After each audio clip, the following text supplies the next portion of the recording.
बीवी, मेरी तबीयत कुछ ठीक नहीं लग रही है।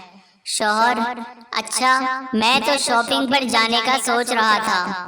बीवी, अरे मैं तो मजाक कर रही थी। शौहर, हाँ तो मैं भी तो मजाक ही कर रहा था। चलो अब जाकर रोटी बना दो।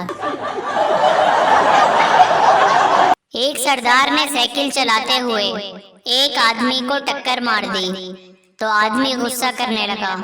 सरदार, गुस्सा ना करो, तुम खुशकिस्मत हो। आदमी, वो कैसे? सरदार, आज मेरी छुट्टी है, वरना मैं ट्रक चलाता हूँ। 2 सीटों वाला हेलीकॉप्टर कब्रिस्तान में गिरकर तबाह हो गया। गवर्नमेंट ने एक सरदार ऑफिसर को तहकीकात के लिए भेजा। सरदार ने 2 घंटे बाद इत्तला दी 931 लाशें निकाल ली गई हैं, बाकी खुदाई जारी है। टीचर, उम्मीद की इंतहा बताओ।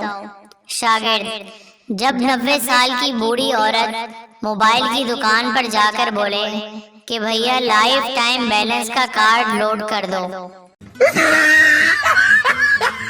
डॉक्टर मरीज से, अगर तुम मेरी दवाई से ठीक हो गए तो मुझे तोहफे में क्या दोगे? मरीज, डॉक्टर साहब, मैं तो कब्रें खोदता हूँ, आपकी मुफ्त में खोद दूंगा।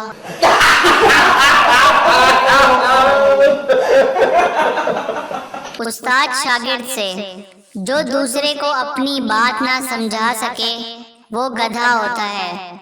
शागिर्द, सर क्या मतलब, मैं समझा नहीं। टीचर, बच्चों आपके पेपर होने वाले हैं, अगर कुछ पूछना है तो अभी पूछ लो। शागिर्द, टीचर बस ये बता दें कि पेपर प्रिंट कहाँ पर होंगे। उस्ताद, बताओ दुनिया में सबसे पुराना जानवर कौन सा है? शागिर्द, ज़ेब्रा। उस्ताद, वो कैसे? शागिर्द, हर जानवर का कोई ना कोई रंग है, मगर सिर्फ ज़ेब्रा ही अभी तक ब्लैक एंड वाइट है। Please share and subscribe our channel and press the bell icon.